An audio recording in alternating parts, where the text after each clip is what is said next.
가족주일 설교 신약성경 누가복음 2장 40절부터 52절 말씀까지 제가 가진 성경으로 신약성경 91쪽 정도 됩니다. 누가복음 2장 40절부터 52절 말씀 찾으신 줄 알고 저와 여러분이 한 절씩 번갈아 가면서 교독하도록 하겠습니다. 제가 먼저 봉독합니다. 아이가 자라며 강하여지고 지혜가 충만하여 하나님의 은혜가 그의 위에 있더라.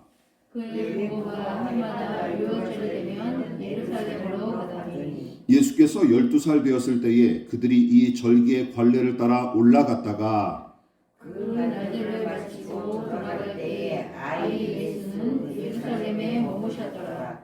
그 부부는 이를 알지 못하고 동행 중에 있는 줄로 생각하고 하룻길을 간 후 친족과 아는 자 중에서 찾되 만나지 못함에 찾으면서 예루살렘에 들어갔다니 사흘 후에 성전에서 만난즉 그가 선생들 중에 앉으사 그들에게 듣기도 하시며 묻기도 하시니 듣는 자가 다 그 지혜와 대답을 놀랍게 여기다가 그의 부모가 보고 놀라며 그의 어머니는 이르되 아이야 어찌하여 우리에게 이렇게 하였느냐 보라 내 아버지와 내가 근심하여 너를 찾아노라. 예수께서 이르시되 어찌하여 나를 찾으셨나이까 내가 내 아버지 집에 있어야 될 줄을 알지 못하셨나이까 하시니 그 부모가 그가 하신 말씀을 깨닫지 못하더라. 예수께서 함께 내려가사 나사렛에 이르러 순종하여 받으시더라. 그 어머니는 이 모든 말을 마음에 두니라. 다 같이 예수는 지혜와 키가 자라가며 하나님과 사람에게 더욱 사랑스러워 하시더라. 아멘. 말씀의 제목을 다 같이 한번 읽어보시겠습니다. 자, 시작. 순종하여 받드신 예수. 순종하여 받드신 예수라는 제목으로 하나님 말씀 전하도록 하겠습니다. 젖을 땐 때로부터 학령 이전까지의 시기, 그러니까 대략 만 1세부터 만 6세까지의 시기를 가리켜 뭐라고 부르냐면 많이 들어보셨을 거예요. 유아기라고 부릅니다. 그런데 여러분 중에 유아기 시절을 기억하는 사람이 있으십니까? 엄마의 젖을 먹고 기어다니던 때까지 생생하게 기억난다던 사람을 TV에서 어떤 연예인이 그렇게 인터뷰를 하더라고요. 그렇게 본 적은 있지만 대부분은 사진처럼 몇몇 장면만 떠오르거나 아주 짧은 순간 정도만 기억나기 마련입니다. 그런데 성경에 기록된 예수님의 일대기도 마찬가지예요. 4개의 복음서는 대부분 예수님의 공생의 기간을 다뤘고 그나마 주님의 탄생에 관한 기록은 마태복음과 누가복음을 다 합해도 대략 3장 정도 분량밖에 안 됩니다. 게다가 나머지 유년 시절부터 청년기에 관한 기록은 헤롯의 박해를 피해 이집트로 피신했다는 마태복음 2장의 기록과 함께 또 명제를 지키려고 예루살렘 성전에 올라갔다가 벌어진 일을 기록한 본문의 기록이 유일하죠. 그리고 다른 기록은 아예 없습니다. 그만큼 공생의 이전의 생의 대부분은 베일에 쌓여 있고 시중에 떠도는 예수님의 유년기와 청년기 이야기는 대부분 상상의 산물에 불과하죠. 제가 군복무 시절에 어떤 고참이 또 독실한 불교 신자가 있었어요. 그 고참이 예수가 젊은 시절 인도로 건너가서 부처의 가르침을 받았었고 거기에 영감을 받아 기독교를 만들었다 하고 우기는 바람에 제가 자존심 상했던 일이 생각납니다. 물론 대꾸는 못했죠. 고참이니까. 그냥 대꾸도 못하고 그냥 얼굴만 이렇게 울그락불그락 했던 일이 기억납니다. 계급이 깡패였던 군대에서는 선임이 우기면 그만 아닙니까? 그런데 그 선임이 억지로 만들어내는 말은 아니었어요. 왜냐하면 부처의 제자 예수라고 하는 이 이야기는 일부 학자들이나 문학가들이 실제로 주장했던 이야기이기 때문이죠. 물론 정확한 자료나 근거는 하나도 없습니다. 다만 성경이 예수님의 유년기와 청년기에 관해 거의 다루지 않다 보니 기독교에 대한 반감이나 또한 엉뚱한 상상력으로 그 공백을 대신 메꾸려는 시도는 늘 있어 왔었죠. 그러므로 우리 신자들은 기억해야 될 게 있어요. 뭐냐면 성경을 읽을 때 필요한 내용입니다. 믿음의 선배들이 이렇게 교훈했어요. 뭐라고요? 시작. 성경이 말하는 곳에서 말하고 성경이 침묵하는 곳에서 우리는 침묵한다. 이런 정신이 좀 필요합니다. 첫 질문에 이어서 다음 질문으로 한번 넘어가 볼게요. 그렇다면 예수님은 당신 자신이 하나님과 같은 신성을 지닌 그분의 아들이자 세상을 구원하실 메시아인 줄 스스로 언제쯤 깨달으셨을까요? 학문적인 용어로 바꿔서 말하면 예수의 자기 인식은 과연 언제부터였을까요? 이것도 의견이 지금도 아직까지도 분분합니다. 당신의 정체성을 확신한 상태에서 공생의 3년 반의 기간을 보내셨던 것은 틀림없죠.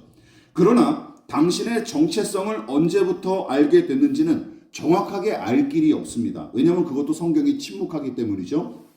다만 대부분 사람이 겪어봤으나 언제 시작해서 언제 끝났는지 알 수 없는 시기가 바로 사춘기 아닙니까? 네.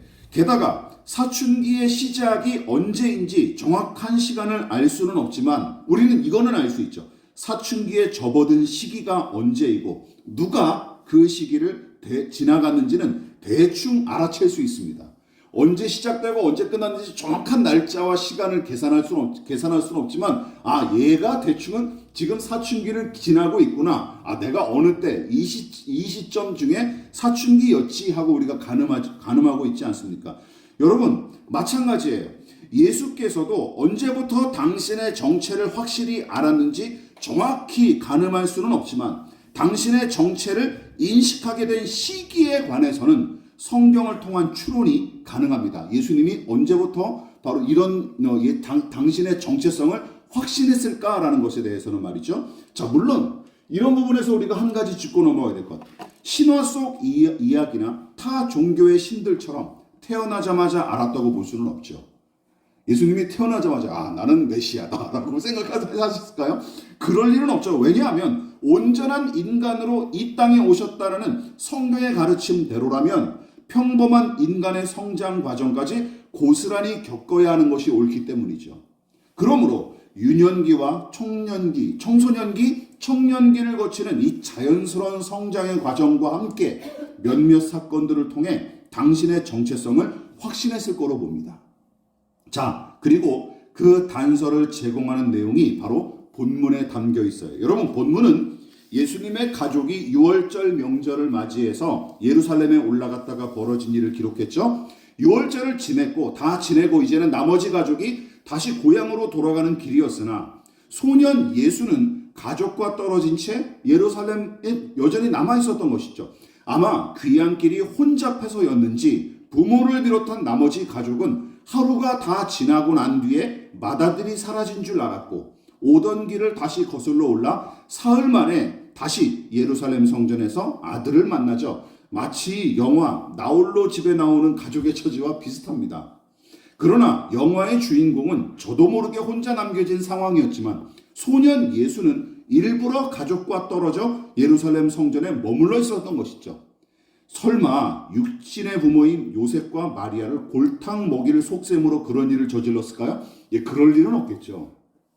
그 해석은 좀 억지스러워 보이긴 합니다. 어쨌든 본문 46절을 보면 예수께서 율법 교사들의 가르침을 들었을 뿐만 아니라 그들에게 이것저것 물어봤다고 기록을 하죠. 선생들과 이 소년 예수 사이에 어떤 말이 오갔는지 이것도 정확히는 알 수 없지만 매우 진지하면서도 흥미롭게 그 시간을 보냈던 것은 틀림없습니다. 또한 선생들은 12살 먹은 이 소년이 내뱉는 질문과 그 대답에 담긴 지혜를 확인하고 감탄에 맞지 않았죠. 물론 사흘 만에 예루살렘 성전에서 아들을 만난 요셉과 마리아도 그 광경에 매우 놀랍니다. 아니 얘가 무슨 이렇게 율법 교사들이랑 이런 얘기들을 하고 있나, 그 광경을 보고 매우 놀랐죠. 하지만 이내 아무런 말도 없이 혼자 남아있었던 예수의 행동에 대해서는 이게 무슨 일이냐, 우리가 너를 찾느라고 얼마나 애를 태웠는지 모른다 하고 호되게 꾸짖습니다. 이게 세번역 성경의 내용이에요. 저는 그 꾸지람에 대한 예수님의 대답이야말로 바로 그분의 자기 인식에 관한 중요한 단서 중 하나로 봅니다. 누가복음 2장 49절 시작. 예수께서 이르시되 어찌하여 나를 찾으셨나이까? 내가 내 아버지 집에 있어야 될 줄을 알지 못하셨나이까? 하시니 여기선 내 아버지 집이란 예루살렘 성전을 가리키고 갈릴리에 있는 게 아니라 아버지는 육체의 아버지인 요셉이 아니라 하늘의 하나님을 가리키죠. 그러니까 하나님의 아들이자 구주로서 당신의 정체성을 인식한 시기가 언제인지는 정확히 그 날짜와 시간을 다 우리가 가늠할 수는 어렵지만 본문의 사건이 일어났던 시기에 이미 그 사실을 인식하고 확신했던 것은 틀림없습니다. 믿으십니까? 이때는 이미 구주로서 메시아로서의 인식이 이미 확고하게 자리 잡은 상태였다라고 보는 게 맞죠. 자, 문제는 무엇입니까? 그렇다면 요셉과 마리아는 어땠을까요? 그들은 맏아들 예수가 태어나기 전부터 그의 정체, 즉 출생의 비밀을 알고 있었던 당사자들 아닙니까? 천사가 마리아에게 나타나 전했던 말을 우리가 다시 한번 곱씹어 보십시다. 누가복음 1장 35절 시작. 천사가 대답하여 이르되 성령이 내게 임하시고 지극히 높으신 이의 능력이 너를 덮으시리니 이러므로 나실 바 거룩한 이는 하나님의 아들이라 일컬어지리라. 천사 가브리엘이 마리아를 통해 성령으로 잉태하게 될 아기를 가리켜 뭐라고 부릅니까? 거룩한 이. 이거 사람한테 막 쓰는 게 말이 아니에요. 그리고 하나님의 아들로 소개를 하죠. 마리아만이 아닙니다. 남편인 요셉도 비슷한 계시를 받습니다. 자, 마태복음 1장 20절 시작. 주의 사자가 현몽하여 이르되 다윗의 자손 요셉아 내 아내 마리아 데려오기를 무서워하지 말라. 그에게 잉태된 자는 성령으로 된 것이라. 아들을 낳으리니 이름을 예수라 하라. 이는 그가 자기 백성을 그들의 죄에서 구원할 자이심이라 하니라. 여러분, 약혼녀가 임신한 사실에 적잖이 실망했던 이 요셉은 천사의 계시를 통해 성령으로 잉태하게 된 그녀의 특별한 처지를 드디어 이해할 수 있게, 납득할 수 있게 되었고, 앞으로 마리아의 몸에서 나올 아기가 장차 자기 백성을 죄에서 구원할 메시아로 자라나게 되리라는 예언까지 듣습니다. 여러분, 남들보다 조금 더 뛰어난 능력과 재주를 지니고 태어난 정도라면 얼른 이해하겠지만 천사는 요셉과 마리아에게 뭐라고 얘기한 거예요? 너희를 통해 태어날 아기는 하나님의 아들이고 그는 인류를 죄에서 구원하실 메시아이다 하고 직설적으로 선포한 겁니다. 농담 따먹기가 아니었어요.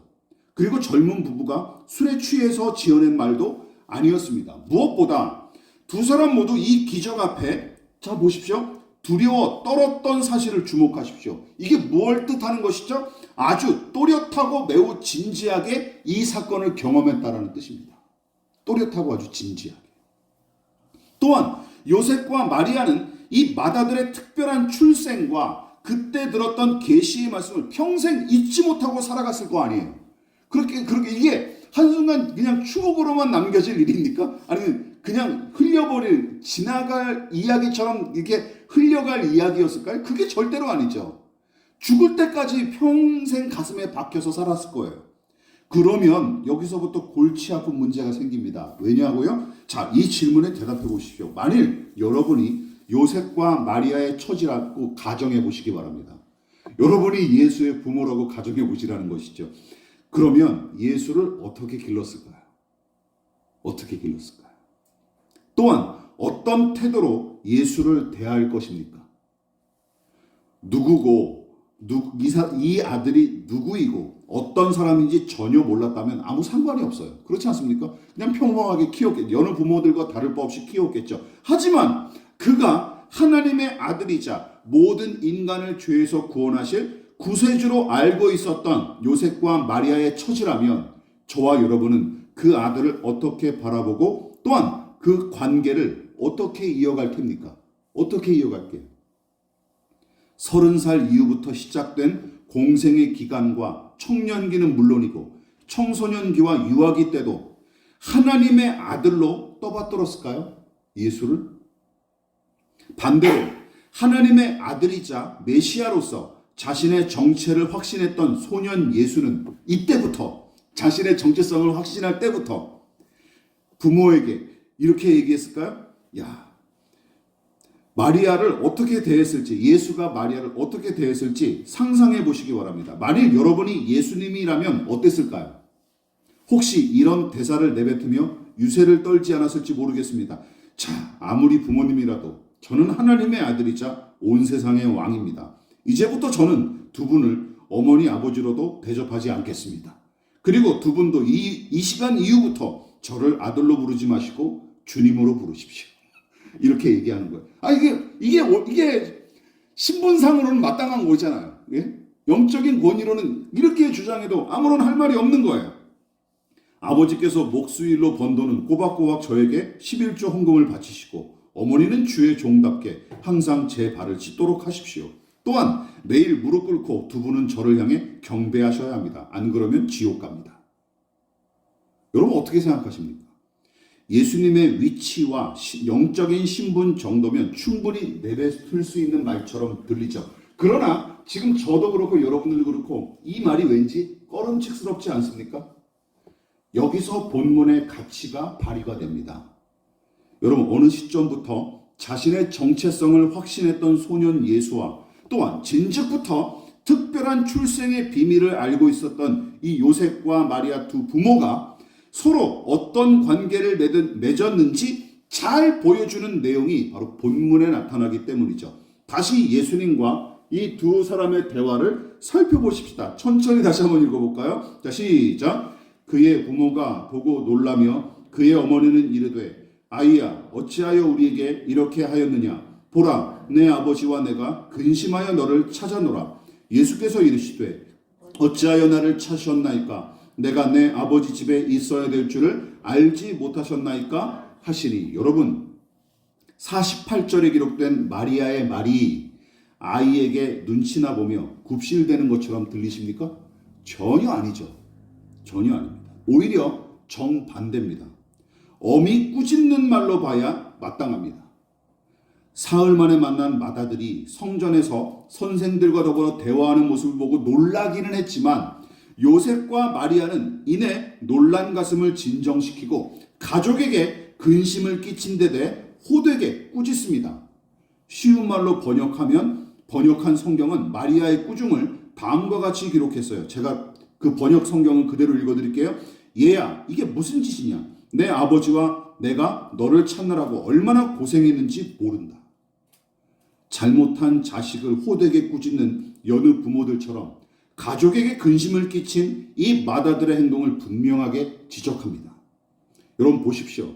요셉과 마리아는 예수를 하나님의 아들이자 구원하실 주님으로 머리로는 알고 있었지만 알량한 신앙관에 얽매여 아들에게 마냥 굽실대거나 눈치 보지 않습니다. 그렇죠. 마리아의 이 말이 그 사실을 아주 확실히 증명해 줍니다. 그저 사랑하고 돌봐줘야 할 어린 아들로 여깁니다. 어린 아들로. 저는 이 구절이 얼마나 기가 막힌지 모릅니다. 그리고 얼마나 많이 은혜를 받았는지 모릅니다. 그래서 잘못을 저지른 걸로 판단했으면 요셉과 마리아는 부모의 자격으로 예수를 나무랐습니다. 물론 마냥 꾸짖고 몰아세운 걸로 오해하시면 안 되죠. 요셉과 마리아는 예수를 사랑하는 아들로서 양육했다라는 것이죠. 이 사실이 가장 중요합니다. 하나님의 아들이자 구원하실 주로 태어나실 분을 잉태했지만 예전에 두 사람은 남들과 똑같이 해산의 수고를 겪었을 뿐만 아니라 영아 학살 정책을 펼친 헤롯을 피해 이집트로 달아난 적도 있었어요. 잉태한 예수가 이 사람들을 지도한 게 아니에요. 엄마 배를 쿡쿡 찌르면서 엄마 오른쪽, 엄마 왼쪽으로 가시죠. 이렇게 한 것도 아니에요. 여느 부모랑 똑같이 달아났어요. 힘겹게. 목숨을 걸고 말이죠. 심지어 아기 예수는 마리아의 뱃속에서 의기양양하게 걸어 나오거나 아니면 그 작은 손가락을 튕겨서 악랄한 헤롯 일당에게 불을 내리지도 않았습니다. 그러지도 못했어요. 기억하십시오. 우리가 주목할 것은 이것입니다. 본문을 통해서. 여느 아기들과 다를 바 없이 어린 예수는 부모의 지극한 돌봄을 통해 생존했고 성장했습니다. 이 사실을 놓치면 안 되는 거예요. 그만큼 요셉과 마리아 역시 여느 부모와 마찬가지로 어린 예수의 머리부터 발끝까지 돌보면서 양육의 수고를 감당했죠. 하나님의 아들 메시아를 아들로 양육한다 그래가지고 이 사람들의 양육의 수고가 남들보다 덜 했을까요? 그러지 않았을 거라고 저는 확신합니다. 똑같이 기저귀 갈고 오줌 느끼고 밥 먹이고 밥 차리고 그랬을 거예요. 목수 요셉은 계속해서 생계를 위해서 목수 일을 했을 거고 죽을 때까지. 그러지 않았겠습니까? 그러니까 자식이 잘못했다고 판단하면 꾸짖을 줄 알았으며 자녀의 생명을 지키고 그의 건강한 성장을 위해서라면 두 사람은 무슨 일이든 마다치 않았습니다. 누구처럼? 여느 부모들처럼 똑같이 그렇게 양육의 수고를 감당했다라는 것이죠. 말 그대로 보통의 부모들처럼 자녀를 제대로 양육하려고 힘썼습니다. 반대로 예수님도 마찬가지죠. 여러분, 하나님의 아들이랍시고 요셉과 마리아 앞에서 유세를 떨거나 부모의 권위를 무시하지 않으십니다. 따라서 49절의 이 대답은 예수께서 당신의 입장을 분명하게 드러내기 위해 한 말이긴 하지만 요셉과 마리아 두 부모를 무시하거나 꾸지람에 대한 반항심으로 대꾸한 말이 절대 아니에요. 그리고 그 다음 구절이 예수님이 얼마나 이 두 사람을 부모로서 인정하고 대접하고 소중히 여겼는지 분명히 드러내죠. 2장 51절 시작. 예수께서 함께 내려가사 나사렛에 이르러 순종하여 받드시더라. 여러분, 본문은 예수께서 고향으로 함께 돌아가 요셉과 마리아를 받들어 오셨다고 기록합니다. 하나님의 아들이 육신의 부모에게 순종합니다.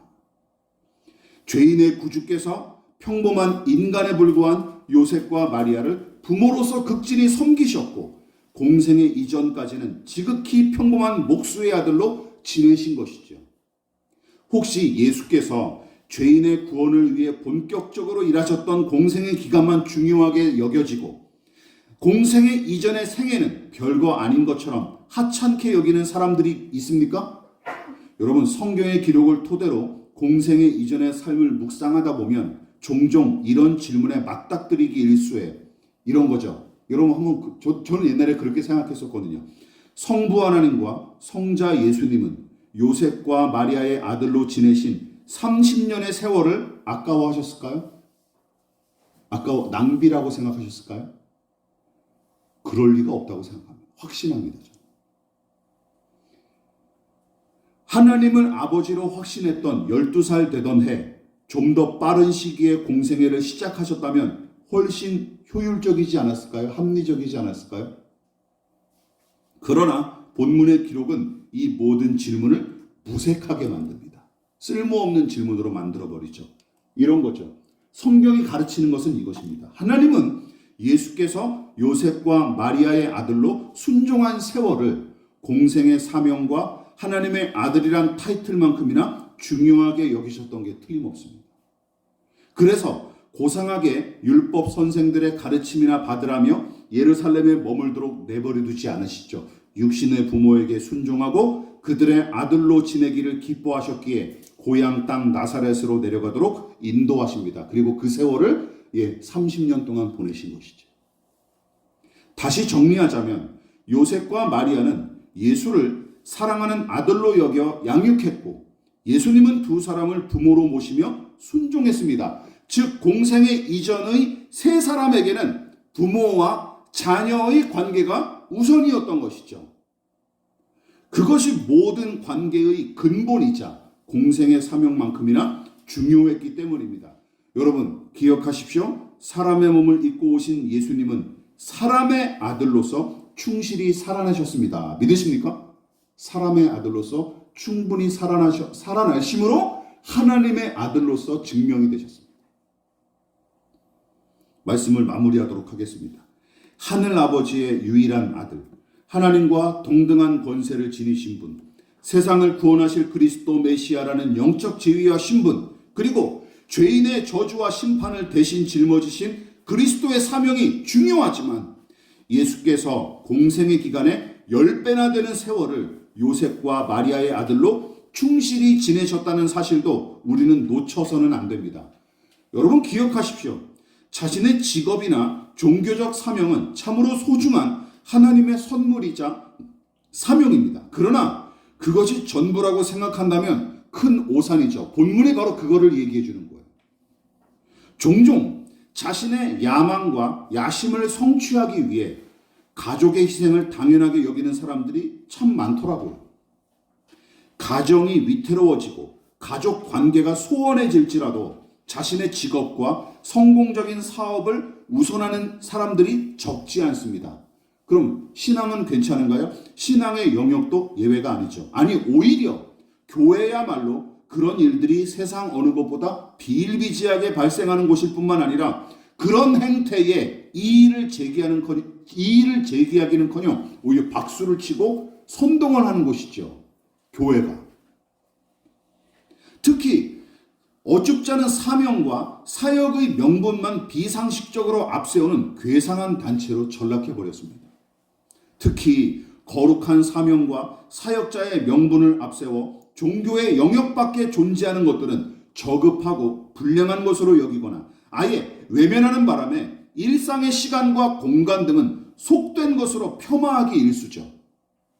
종교적 사명과 사역을 통해 맺어진 관계는 또한 매우 중요하게 여기지만 그 외 오랜 옛날 친구들이나 가족이나 또 동창들, 동문들, 이웃들과의 관계, 이런 이 종교적 인간관계 이외의 인간관계는 죄다 부질없고 무가치한 것으로 취급을 하죠.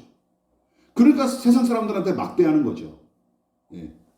목사, 권사라 그러면 막 앞에서 막 이렇게 겸손하고 굽실대던 사람이 이렇게 세상 사람들은 믿지 않는 불신자들을 향해서는 왜 이렇게 불친절하고 그리고 무례한지 모르겠어요. 다 이런 관념이 있는 거죠. 이런 관념. 게다가 사명과 사역을 위해 그런 것쯤은 날려버리거나 짓밟아도 무방한 줄로 믿습니다. 여러분 분별하십시오. 이런 사람들이 어떤 짓을 저지르냐. 바로 베들레헴 구유에 누워 계신 아기 예수님까지 당장 골고다 언덕으로 보내버린 사람들이에요. 무슨 얘기인지 아시겠죠? 또한 12살 된 예수님에게 달려들어 야 얼른 십자가에 달려 돌아가시라 하고 재촉할 위인들입니다. 이게 바로 광신이라는 것이죠. 광신. 여러분 그러나 기억하십시오. 마지막으로 우리가 하나님은 당신의 아들을 요셉과 마리아의 아들로 살도록 먼저 인도하셨고 예수님도 30해 동안 기꺼이 육신의 부모를 섬기며 사람의 삶을 사셨습니다. 요셉과 마리아도 거기에 부응하여 살았던 것이죠. 여러분, 요셉의 이야기는 마태복음과 누가복음 서도에만 기록되었을 뿐 이후의 생애에 관해서는 아무런 자료가 없는 탓에 그의 생애를 알 수는 없습니다. 하지만 마리아와 나머지 자녀들은 예수님의 죽음과 부활을 목격한 이후부터 그분을 구주와 하나님으로 확실히 믿고 따르기 시작하죠. 사도행전 이후에 나와요. 그런데 마리아는 공생의 기간까지 예수님의 어머니 노릇도 충실히 감당합니다. 여러분 저는 이걸 확신해요. 밑에도 제가 적었지만 하나님께서 착하고 충성스럽게 예수의 부모 노릇을 감당한 두 사람을 저는 기뻐하셨을 거로 확신합니다. 이 사람들이 무슨 전도를 했나요? 교회를 세웠나요? 그런 거 없어요. 무슨 헌금을 많이 했겠습니까? 아니면 예수 앞에 무릎을 꿇고 구주여 그리스도여 다시요 마라나타 이런 식으로 예배를 드렸겠습니까? 아니거든요. 뭐 했어요? 예수님의 부모 노릇을 충실히 감당한 것밖에 없어요. 특별히 또 아버지 요셉은 더 그렇죠. 그렇지 않습니까? 우리의 오늘 가족주의를 통해서 저와 여러분들에게 들려주고 싶은, 함께 나누고 싶은 메시지가 바로 이것이었습니다. 무엇을 위해 살아가고 있습니까? 어떤 사람을 더 중요하게 여기며 살아가고 있습니까? 아이들의 부모로, 부모의 자녀로 살아가고 있습니까? 이거에 충실하고 있습니까? 제가 여러분들을 위해서 매일 매일 묵상을 오전에 중보기도하면서 여러분들에게 여러분 한 사람 놓고 한 10초에서 15초 정도 한 분 놓고 한 80여 분 가까이 되는 사람들을 그 시간을 할애해서 제가 기도할 때 가장 먼저 우리 교우들을 위해 그리고 가정을 꾸린 제자들을 위해서 제가 항상 기도하는 1차 기도 제목이 뭔지 아십니까? 부모의 사명, 부부의 사명을 잘 감당하게 해주십사. 이게 제가 첫 번째로 하는 기도예요. 가정을 꾸린 제자들과 우리 교우들을 위해서. 부모의 사명, 부부의 사명 잘 감당하게 해주십시오. 예. 그걸 충실하게 해주십시오. 이거예요. 아시겠죠? 예. 이거 제쳐놓고 딴 일 못하겠다? 저는 그 사람의 진정성을 믿지 못합니다. 다시 한번 여쭙습니다. 아이들의 부모로, 부모의 자녀로, 더 나아가 하나님의 자녀로서 합당하게 살아가고 계십니까? 아니면 하나님께서 허락하신 1차적인 소명은 등한시한 채 자꾸만 종교적 사명과 사역 등의 거창한 명분으로 퉁치고 앉아 있습니까? 예수의 부모 노릇을 힘써 감당한 요셉과 마리아, 그리고 요셉과 마리아의 자녀로서 힘써 순종하신 예수님, 여러분 이들의 믿음과 삶을 항상 염두에 두고 평생 본받아 살아가는 저와 여러분 되시기를 진심으로 부탁을 드리겠습니다.